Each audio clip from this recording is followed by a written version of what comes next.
He didn't mean to say it. That's what makes this moment so explosive. It wasn't planned, it wasn't scripted, and it wasn't one of those polished explanations Kody gives when he's trying to look like the calm, rational father figure. This was different. This was raw. It slipped out of his mouth before he could catch it. And the second he said it, you can almost see the air change around him. Because in that tiny moment, Kody Brown exposed Robyn's biggest secret. And he didn't even realize he had done it. It starts with Ari wrapped around his leg, refusing to let go. She's clinging to him with this level of desperation that immediately tells you something deeper is happening. This isn't just a child wanting attention. This is a child reacting to a household dynamic that the cameras rarely catch in such an unfiltered way. And while Ari is melting down, Robyn is standing right there, refusing to step in, refusing to help, refusing to take over even when it's painfully obvious Kody is overwhelmed. He keeps trying to peel Ari off his leg. He keeps trying to distract her. Nothing works. All while Robyn just watches. It's uncomfortable, not because of the tantrum. That happens with kids. It's uncomfortable because of the silence from Robyn. The silence that tells you this isn't new. Then Kody blurts it out. That sentence. The one he should never have said if he wanted to protect the image he and Robyn have been building for years. He tries to laugh it off, but he doesn't realize what he just confirmed. He admits that Ari behaves like this because he's the only one who can soothe her, and that Robyn won't take her when she's upset. That right there reveals everything the other wives have been hinting at for seasons. Kody didn't expose a child's behavior. He exposed Robyn's complete dependency on him and her refusal to parent unless it's convenient. The moment he says it, you understand why the other kids have always said things feel different in Robyn's house, why the older siblings have complained about unequal treatment, why the other wives keep saying Kody is always at Robyn's home. Because he is. He has to be. He can't leave. Not emotionally, not practically. He's locked in, and the cameras catch the instant realization in his eyes. It's subtle, but it's there. That flicker of, oh no, I shouldn't have said that, but it's already out. And once you hear it, you can't unhear it. This is the moment the mask slips. Not because he was angry. Not because he was defending Robyn, but because he said the truth without thinking. Ari is still wrapped around him, refusing to release her grip, and you can see him trying to manage her and his words at the same time. But the moment is already gone, and the truth is already hanging in the room like smoke. You can practically feel the echo of what he accidentally revealed. Robyn has built an environment where she cannot function unless Kody is physically present, constantly. And that's why he keeps choosing her home over everyone else's. That's why the other wives were pushed further and further away. Not because he wanted to abandon them, but because Robyn made sure he couldn't leave. And suddenly, this scene that looks like a simple tantrum becomes a symbol of everything that has fractured the family. Ari crying isn't the story. The story is who steps in and who doesn't. The story is why Kody feels trapped. The story is why the other wives finally reached their breaking point and walked away. This tiny moment, this accidental confession, explains the collapse of an entire plural marriage. As Ari clings to him and Robyn stands there silently, the question practically screams from the screen. If one child's distress can expose this much truth, what else has been happening in that house all these years that the cameras never caught? The truth is, by the time this moment with Ari happened, the entire Brown family was already hanging together by a thread. Anyone who has watched the recent seasons knows exactly what I mean. Every relationship was cracked, bruised, or halfway out the door. Christine was gone. Janelle was emotionally checked out. Mary was standing in the corner hoping Kody would suddenly remember she exists. And Robyn? Well, Robyn was still insisting she was the one trying to keep the family together while somehow being the only one who never actually lost Kody's attention. The favoritism wasn't subtle anymore. It wasn't whispered. It wasn't implied. It was right there, front and center in every scene. Kody would say he loved all his wives equally, then spend 27 minutes describing how only Robyn follows the rules. Only Robyn is loyal. Only Robyn understands him. Only Robyn's kids respect him, until you start wondering if he even remembers what the word equal means. Meanwhile, the other wives sat through these monologues with the same expression people get when their phone battery hits 1% in the middle of traffic. Exhausted, resigned, and too tired to argue again. Isolation became the new normal. Janelle was living in a small apartment, and later an RV. Christine was trying to emotionally detach without setting anything on fire. Mary was floating somewhere in the universe, orbiting the family but never really landing. And Kody? He was parked at Robyn's house like it was a full-time job with overtime, benefits, and a retirement plan. The loyalty speeches were constant. Kody kept saying things like, "My wives need to be loyal to me. I need loyalty. I can't have disloyalty." Until it sounded less like a marriage and more like he was running a medieval kingdom where everyone else forgot their lines. The irony, of course, was that the loyalty he demanded always pointed in one direction, straight toward Robyn's front door. So when this season transitioned into the chaos of the pandemic rules, nanny debates, and emotional blow-ups, the family wasn't falling apart. It was already in pieces. The only thing left was for everyone to finally admit it out loud. That's where the Ari situation comes crashing in. On the surface, it looks innocent. A cute little kid clinging to her dad's leg. A moment that would normally be sweet, maybe even funny. But in the Brown family's world, nothing is just cute. Every tiny moment is a clue to the deeper dysfunction sitting just under the surface. And this one? This one hit like a spotlight. You can feel it the second it happens. Ari wraps herself around Kody's leg like she's auditioning for a role as a human ankle weight. And he's trying to walk while dragging her across the floor. Normally, in a balanced, functional household, another parent steps in. Not to fix the child, simply to help. But Robyn just stands there, watching, hands free, eyes alert, but not moving an inch. It's like watching someone observe a museum exhibit, not their own daughter having a complete emotional collapse. The moment stretches, and you can sense something is off. Viewers are shifting in their seats. The other wives, if they had been present, would have been staring with their eyebrows halfway to the ceiling, and Kody, trying to manage Ari, let something slip. And that's when everything changes. Because suddenly, this isn't a cute moment anymore. This isn't a toddler needing attention. This is a neon sign pointing to a truth that has been quietly hiding in the background for years. A truth the other wives have hinted at, commented on, and tried to explain, only to be ignored or labeled jealous. This tiny moment exposes why Kody never leaves Robyn's house, why she always needs him, why the other wives felt abandoned, why Kody insists that Robyn is obedient, responsible, and trying the hardest. It shows the dependency, the imbalance, the unspoken dynamic that keeps him anchored in one home and absent everywhere else. And honestly, if you're watching this scene as a longtime viewer, there's no way you're sitting quietly. You're talking back to the TV like, so we're all just going to pretend this is normal? Really? That's the power of this moment. It sneaks up disguised as a harmless family interaction, then hits you with the realization that you're watching the family's entire structure unravel in real time. What happened with Ari wasn't random. It wasn't cute, it wasn't funny.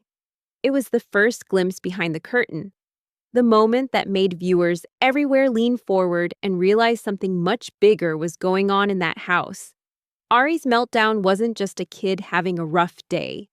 It was a window straight into the emotional climate inside Robyn's household, a climate that the cameras rarely capture so clearly. On the surface, it looks simple, a young child clinging to her father, refusing to let go. overwhelmed by something she couldn't fully express. But wait long enough, look closely enough, and you start to realize there's something much deeper happening here. Something that reveals the emotional patterns shaping that home every single day. From the moment Ari wrapped herself around Kody's leg, it was obvious this wasn't a new behavior. She didn't hesitate. She didn't test the boundaries. She went straight into full meltdown mode, like she'd done it 100 times before. That kind of reaction doesn't come from a one-time frustration. It comes from a learned dynamic, a rhythm the family falls into over and over again.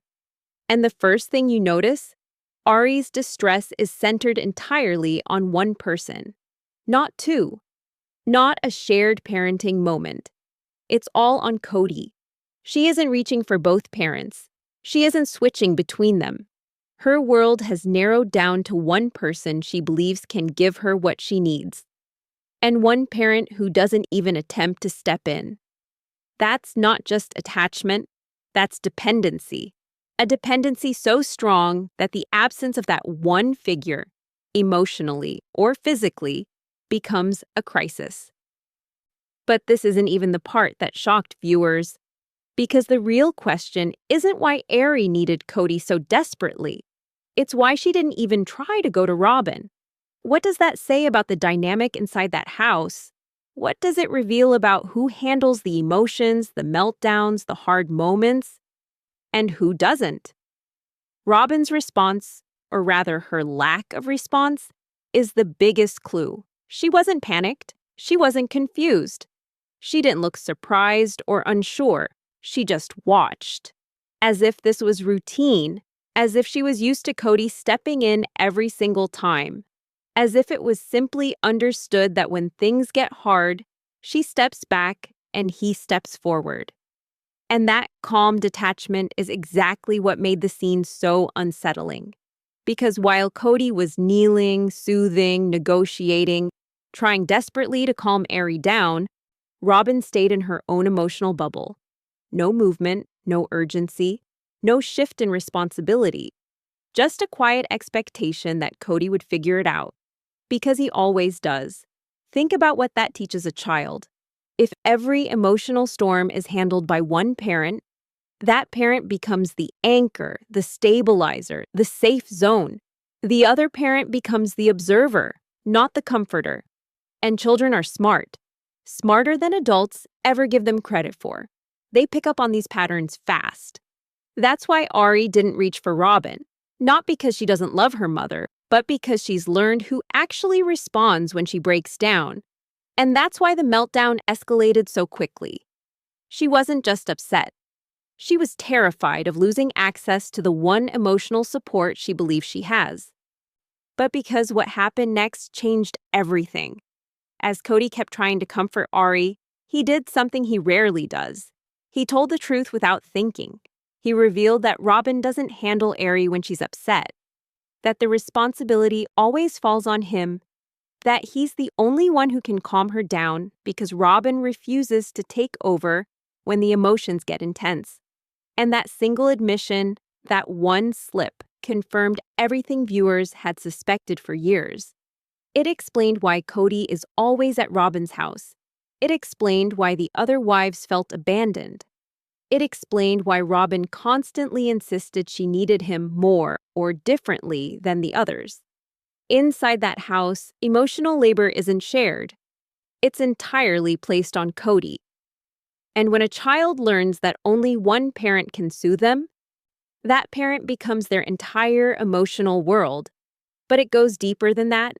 The environment inside Robyn's household isn't chaotic. It's controlled, tight, structured around avoidance of anything uncomfortable or overwhelming. And in households like that, children often become extra reactive when something breaks the routine or when their emotional anchor is unavailable. They panic, they cling, they melt down. And if the parent who normally steps in happens to be distracted, frustrated, or even just tired, everything spirals. That's exactly what we were watching. A child reacting to a system that has been quietly shaping her for years. A system built on dependency, not balance. And here's the twist. This moment didn't just expose what was happening between Ari and Kody. It exposed what was happening between Robyn and Kody. Because if Kody is the only one who handles the hard emotions, then he isn't just the husband in that house. He's the caretaker, the emotional filter, the buffer between Robyn and anything stressful. And once you see that dynamic clearly, you can't unsee it.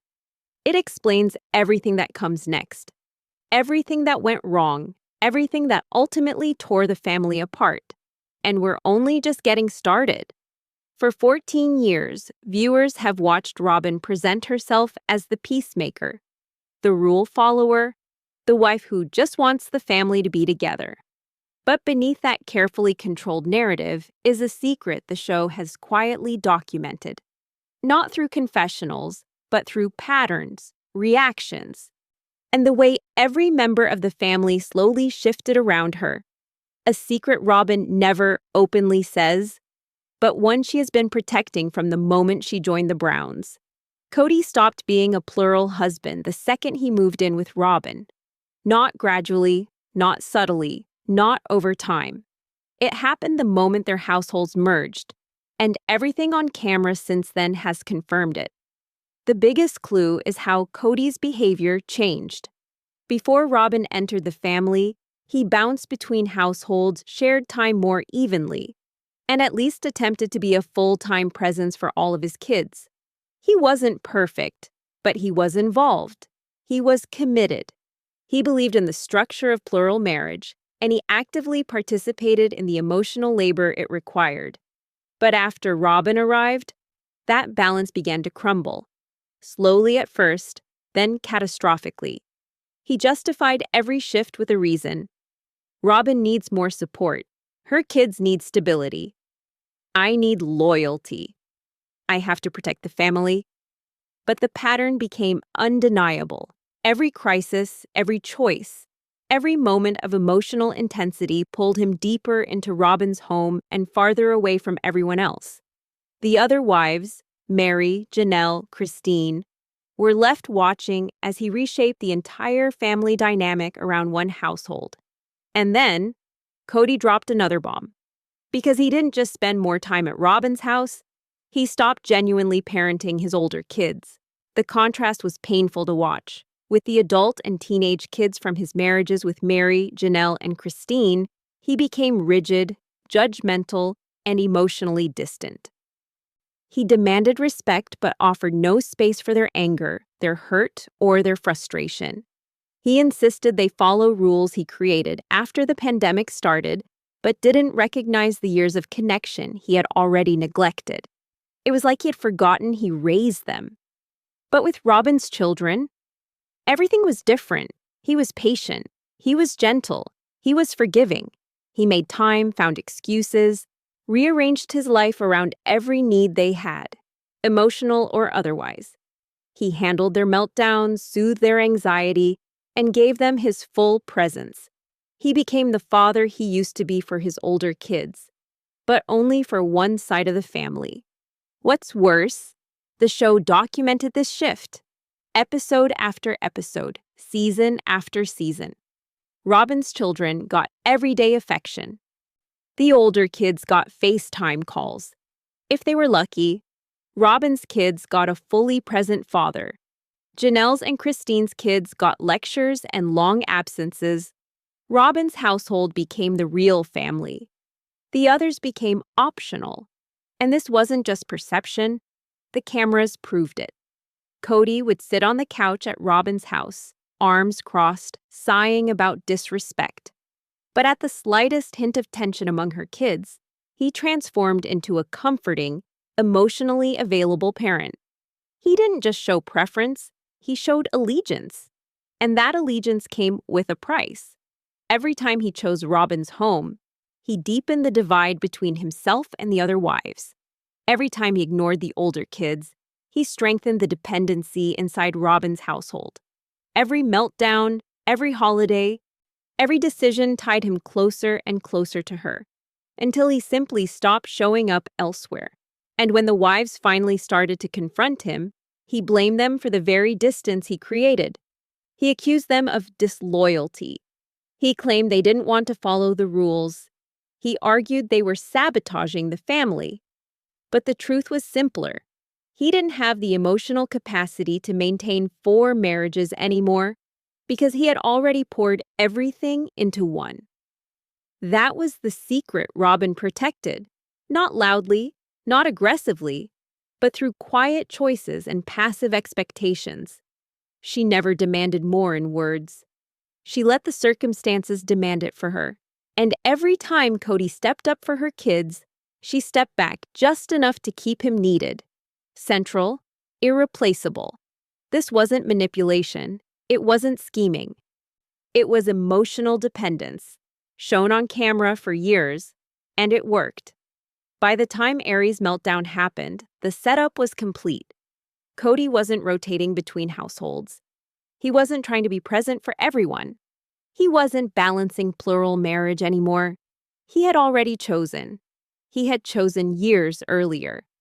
And the moment he accidentally admitted that he was the only one who could soothe Ari, the moment he revealed he handled every emotional crisis in that house, that was the moment viewers realized the entire structure of plural marriage had collapsed long before the family acknowledged it.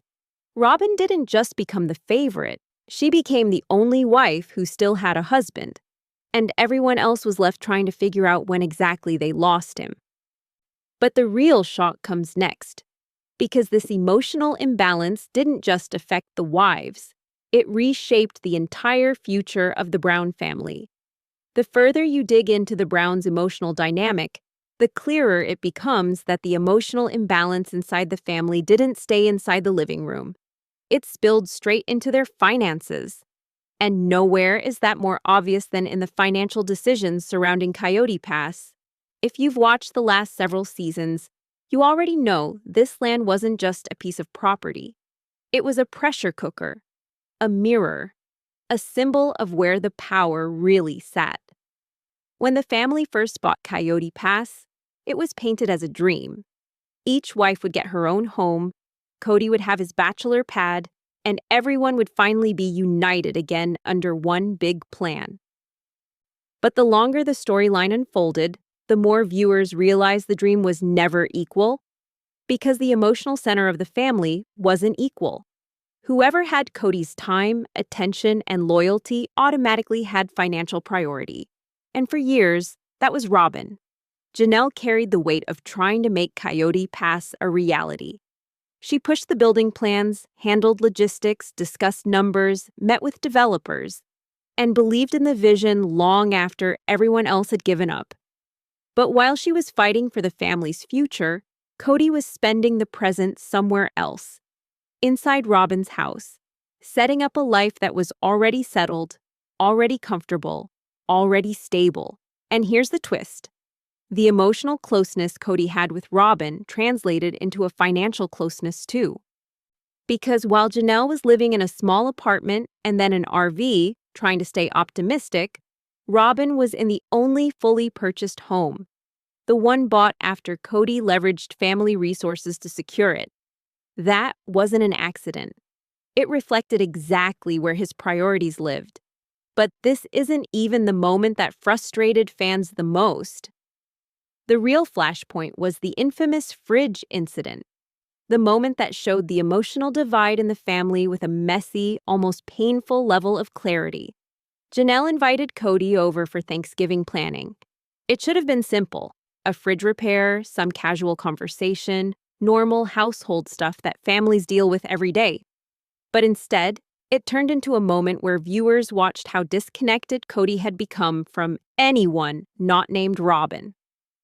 He walked into Janelle's kitchen and acted like he was visiting a stranger's house. He barely interacted with her. He criticized the conditions. He commented on the space like he was reviewing a rental. But when the fridge needed fixing, he didn't hesitate. Not because he wanted to help Janelle, but because it gave him something to control. It gave him a task where he could feel useful without having to be emotionally present. Yet even then, the difference was obvious. If the same refrigerator issue had happened at Robyn's house, he would have been cheerful, attentive, affectionate, and fully engaged. But here, he was distant, cold, and visibly annoyed. The fridge wasn't the problem. It was a symbol that he no longer saw himself as part of Janelle's household. He didn't see himself as her partner. He didn't see her home as his home. And then, the hospitality issue blew everything wide open. Time after time, we saw Kody talk about how uncomfortable he felt in the other wives' homes, how he didn't feel welcomed, how the energy wasn't right.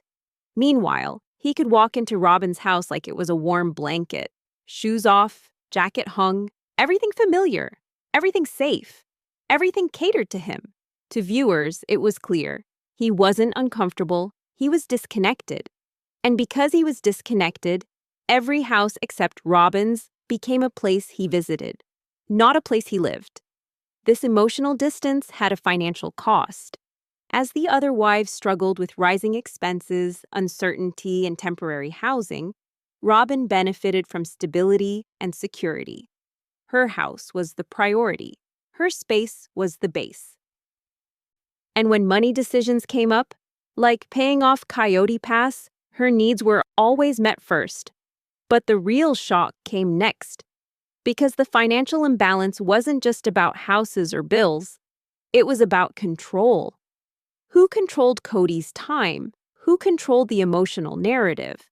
Who controlled the resources? Robyn's household didn't just receive more support, it became the center of the entire family structure. And when that happens, the wives on the outside aren't just pushed away emotionally, they're pushed away financially too. Coyote Pass stalled because the emotional marriage had already ended.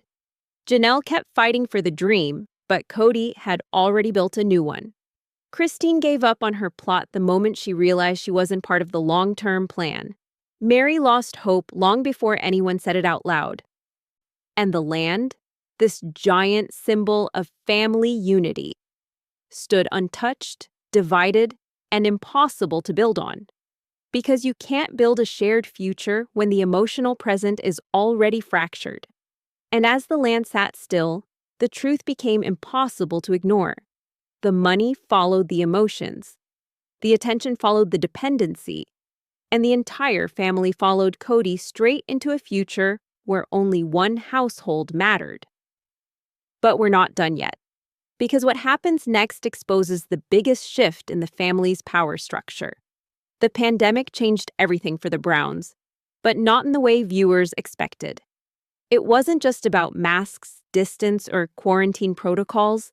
It revealed cracks in the family structure that had been quietly widening for years. And nowhere was that hypocrisy more glaring than with the infamous nanny. On paper, Kody and Robyn's rules were strict. Children couldn't mingle freely, visits were limited. Every trip outside the house seemed laden with danger. Yet somehow, the nanny moved through the house as if the rules didn't apply to her. She was present for hours at a time, helping the youngest children with schoolwork, supervising play, and handling daily needs. And she wasn't just tolerated, she was essential. The irony wasn't lost on viewers. A paid adult could come and go with ease, but Kody's own older children were suddenly subjected to distance and restrictions.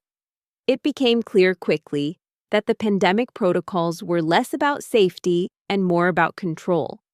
Only certain children and only certain wives were expected to follow the rules rigorously.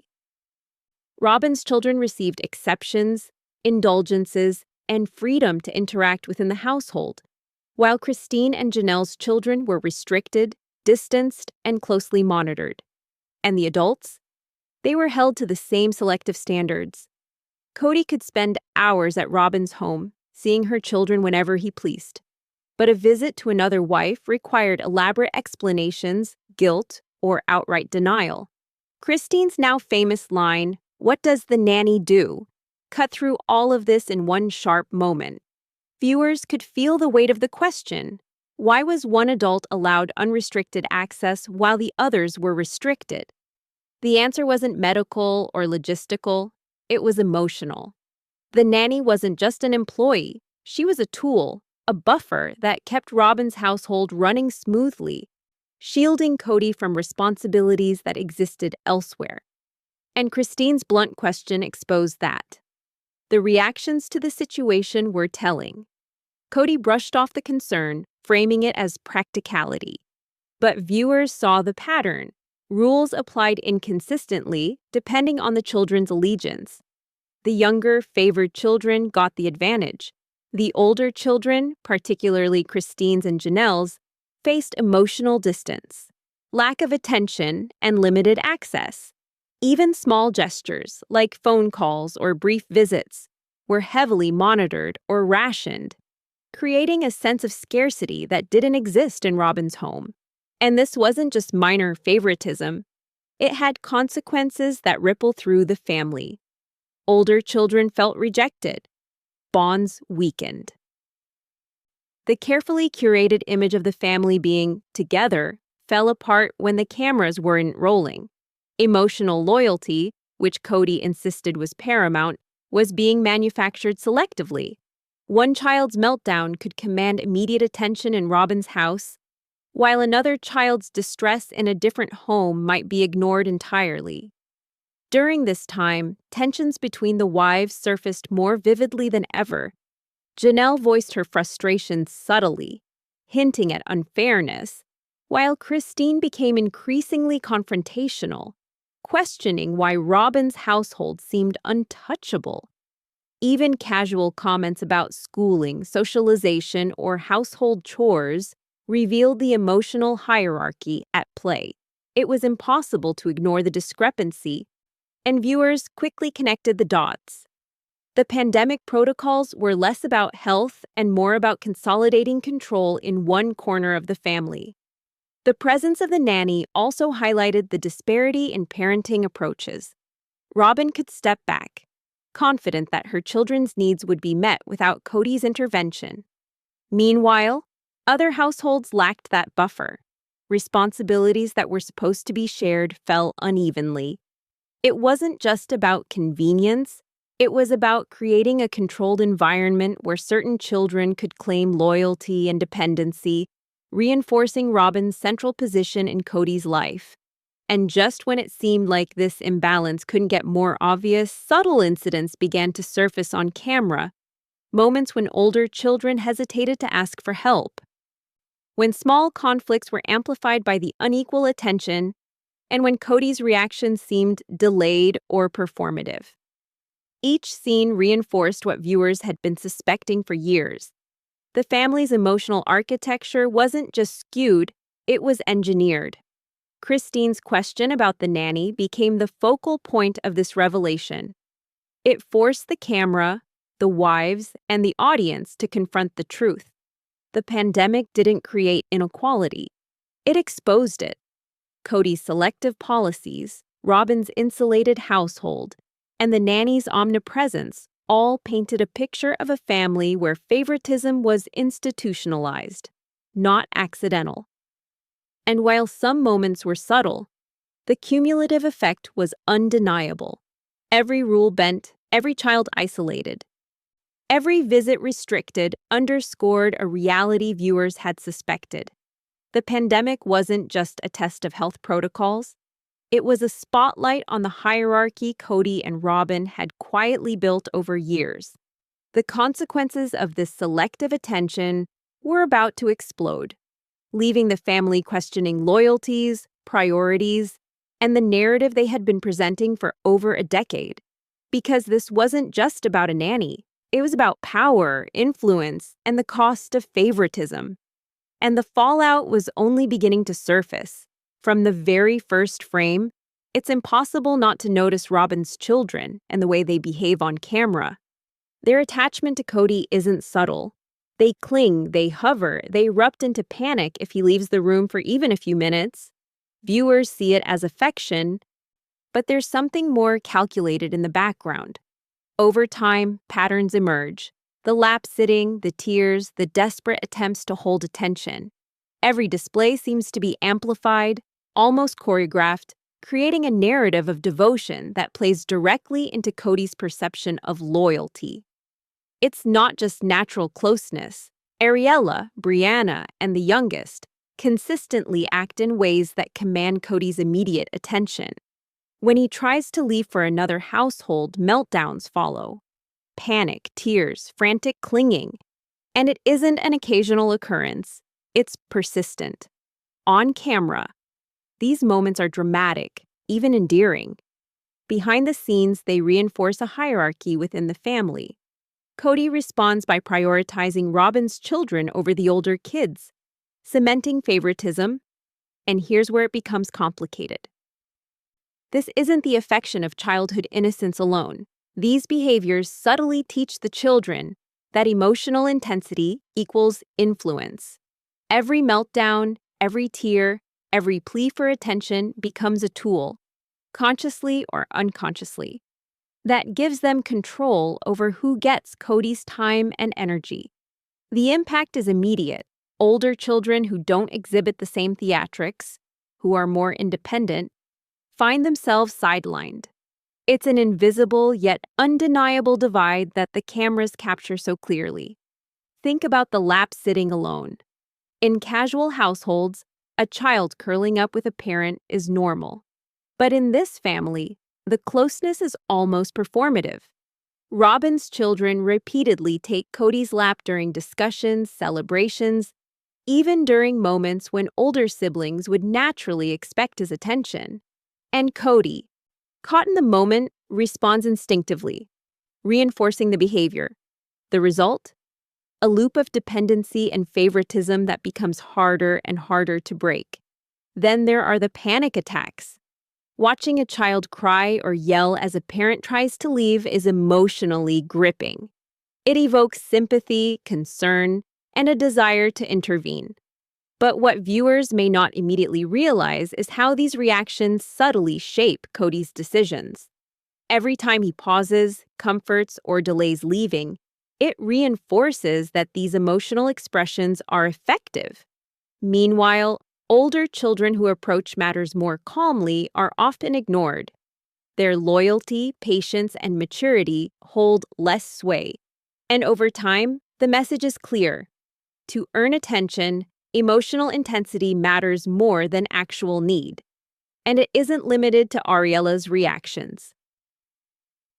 Brianna mirrors similar behaviors, repeatedly seeking closeness, asking for validation, and engaging in displays of attachment that are perfectly timed for the camera. These interactions paint a picture of the ultimate devoted children. Yet for viewers who remember the older kids, the contrast is jarring. There's no denying it. Favoritism is being reinforced on screen, whether Kody consciously recognizes it or not. You can see it in the way he speaks about each child. Praises are lavishly given to Robyn's kids. Compliments for the older children are sparse, often framed around necessity rather than admiration. The family's emotional currency is being spent unevenly, with Robyn's children holding the majority. It's almost like a scoreboard. The displays of attachment become points, and Kody's responses are the validation. And the ripple effect doesn't stop there. The other wives and their children see the dynamic too. They notice the preferential treatment, the way attention is measured by intensity of affection. The subtle resentments begin to form. Tension grows, and the family divide widens. Simple daily interactions are now layered with strategic considerations. Who gets his attention? Who can influence him?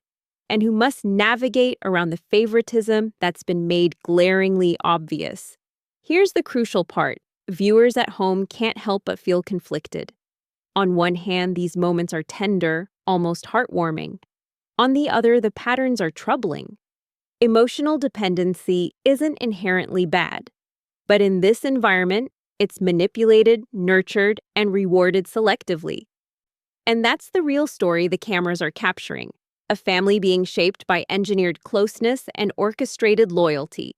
And now you have to ask yourself, if you were an older child watching this unfold, how would you feel? Would you try harder to earn that affection or step back entirely? How does it feel to witness your siblings consistently rewarded for emotional displays that you never learned to use? Because that's exactly what's happening here. The affection, the panic attacks, the lap sitting, all these moments are creating the ultimate test of loyalty, one that older children inevitably fail to pass. And Kody, perhaps unwittingly, reinforces it every time he prioritizes one child over another. This carefully constructed dynamic sets the stage for conflict, resentment, and the fractured relationships viewers have been seeing play out for years. And just when it feels like the favoritism can't get more obvious, the next incident on camera will shock viewers even further, leaving the family and audience questioning what true loyalty even means. Kody's narrative this season leans heavily on loyalty, or at least how he defines it.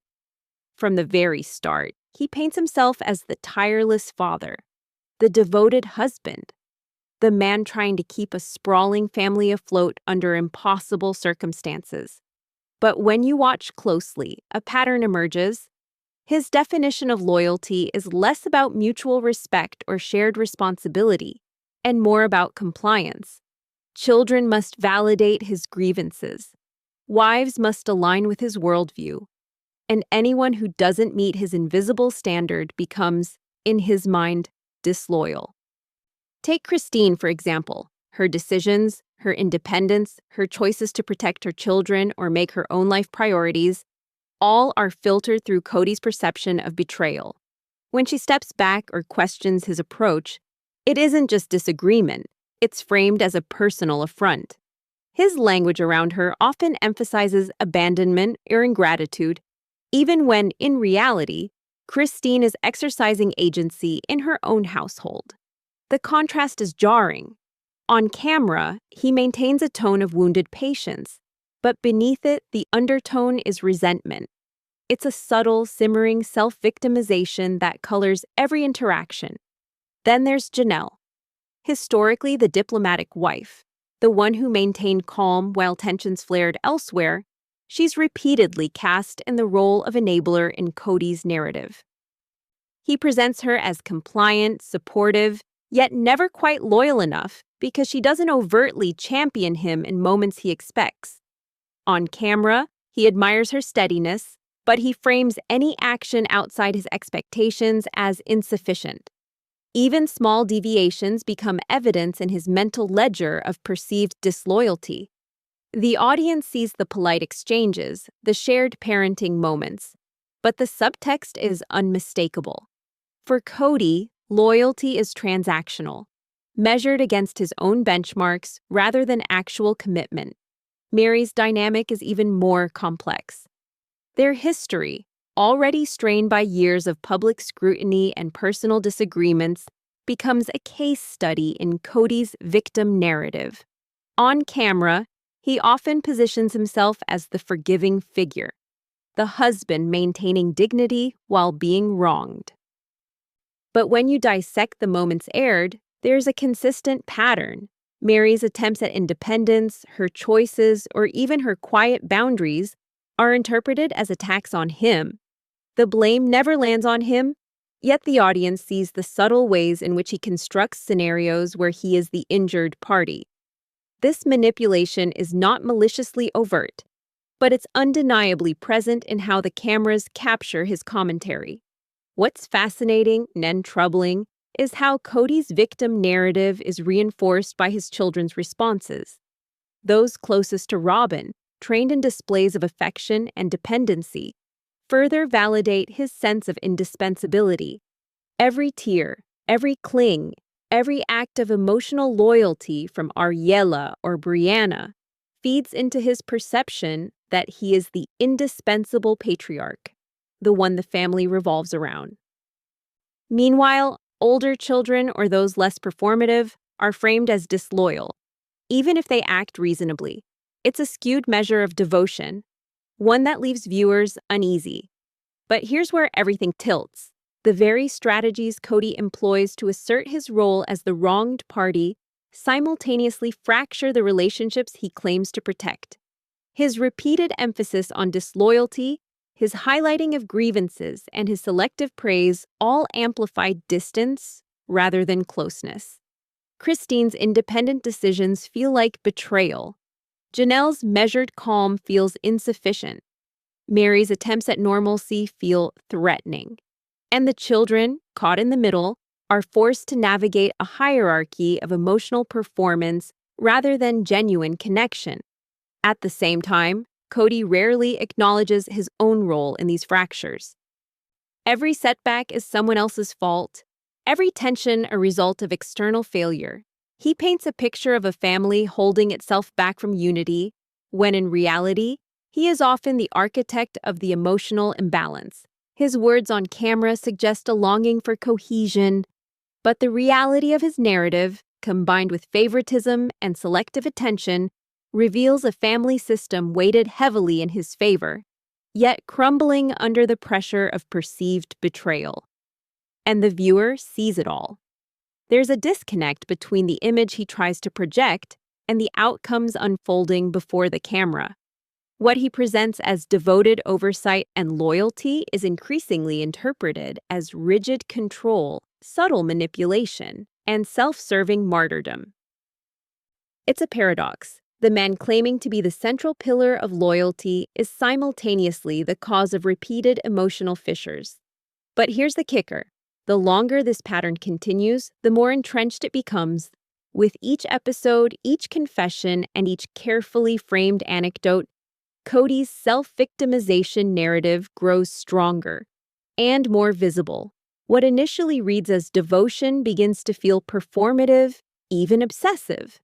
And the consequences ripple through every household, influencing children, wives, and the audience's perception of who is truly at the center of this family story. By the end of the season, it becomes clear that the loyalty Kody claims to value most isn't mutual respect or connection. It's affirmation, a public, emotional validation of his choices and his role as the family's indispensable patriarch. And when that validation doesn't arrive as expected, frustration, resentment, and subtle manipulation follow. And now, viewers are left with a critical question. If Kody sees himself as the wronged party in every conflict, who will step up to break the cycle? And when will the family finally confront the consequences of this self-created hierarchy? The moment Kody's anecdote about Ariella clinging to his leg aired, the internet erupted. Social media platforms lit up almost immediately, with viewers dissecting every detail. Clips of the meltdown, the hesitant response from Robyn, and Kody's awkward attempts to explain his actions were shared across Twitter, Instagram, and TikTok. Fans paused, replayed, and debated the implications endlessly. Some argued Kody was merely showing devotion, while others couldn't believe he had exposed so much about the household dynamics without realizing it. Fan forums were buzzing with threads dissecting every second of the scene. One popular comment read, "This is the moment everything we suspected about Robyn's household finally made sense."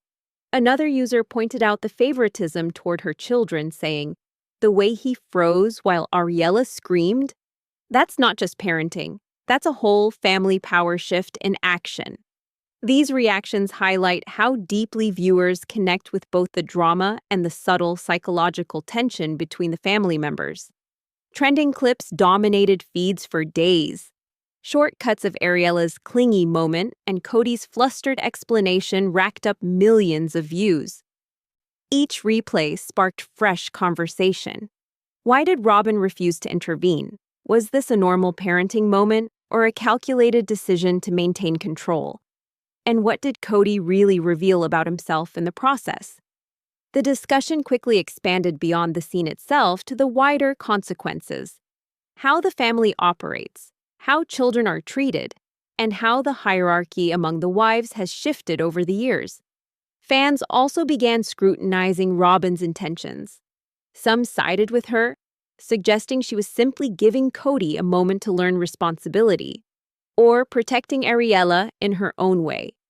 Others were skeptical, seeing a calculated effort to reinforce her household's dominance. Comments like, "Was she really protecting her child, or was this about controlling the narrative?" circulated widely and sparked passionate debates among viewers. This kind of engagement highlights the emotional pull of the show, keeping audiences invested well beyond the airtime. Christine's supporters also joined the conversation. Many expressed frustration at how disconnected Kody appeared from the older children, reflecting the long-standing tension between loyalty, favoritism, and parental attention. Viewers questioned whether they would have stayed in Christine's position, balancing personal boundaries against family expectations. "If it were me, I wouldn't put up with that," one fan wrote. Another asked, "Would you have stayed if you were Christine?" These questions ignited thousands of comments, creating a massive conversation thread that extended across platforms. As the social media storm grew, some fans tried to analyze Kody's mindset. "Does he even realize what he revealed?" became a trending question, reflecting the shock that a single, seemingly innocent anecdote could expose years of imbalance and secrecy. Clips highlighting his pauses, awkward phrasing, and the way he described Ariela's reaction were shared with captions like, "The mask slipped," emphasizing the dramatic tension that fans had been sensing for years. Even casual viewers joined in, reacting not just to the drama, but to the emotional manipulation and favoritism.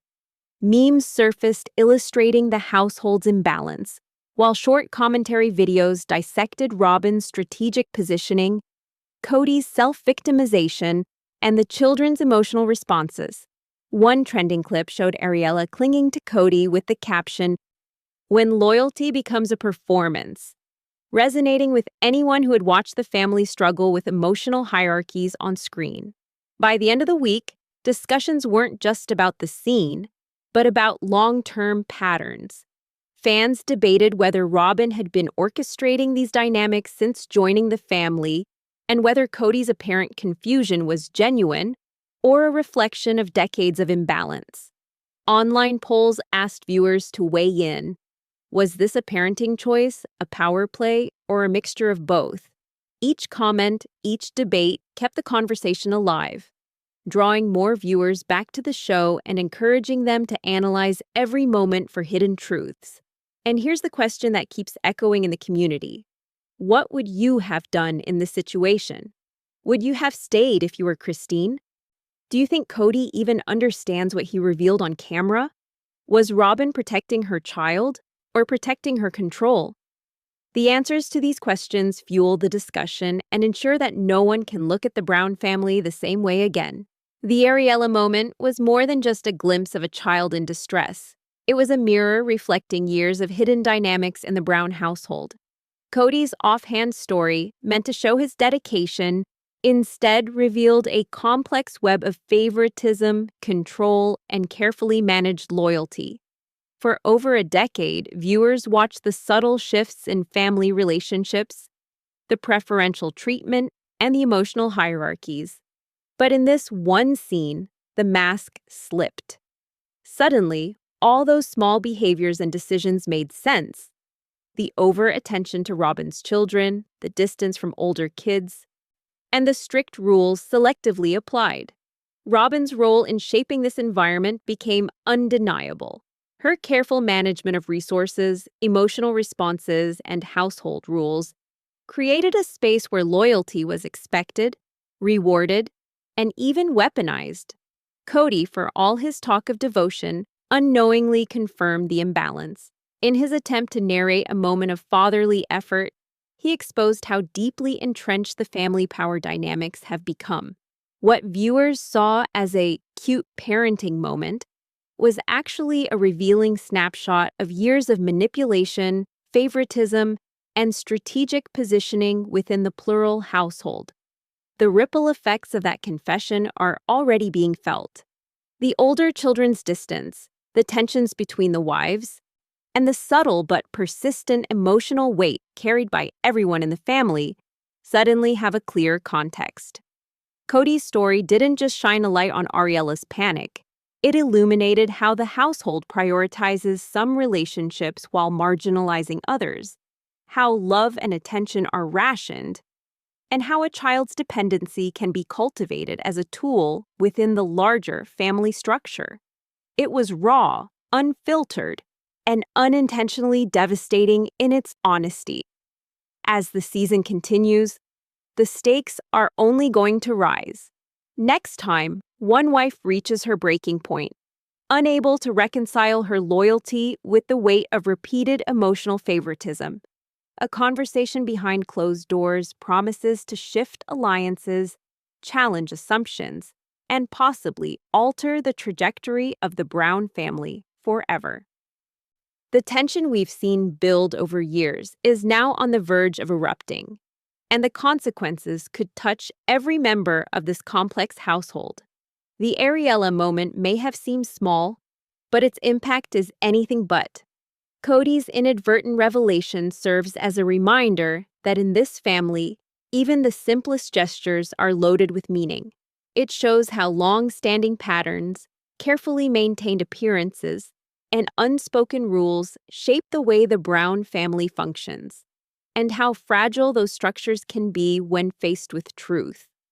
If you've been following this story closely, you know these developments will continue to spark debate, analysis, and emotional reactions among fans. So don't miss the next episode, where loyalties will be tested, secrets confronted, and one wife finally demands change. Keep watching. And see how these dynamics unfold when honesty collides with years of carefully constructed family roles. Subscribe and stay tuned. This is far from over, and the next chapter promises even more shock, emotion, and revelation.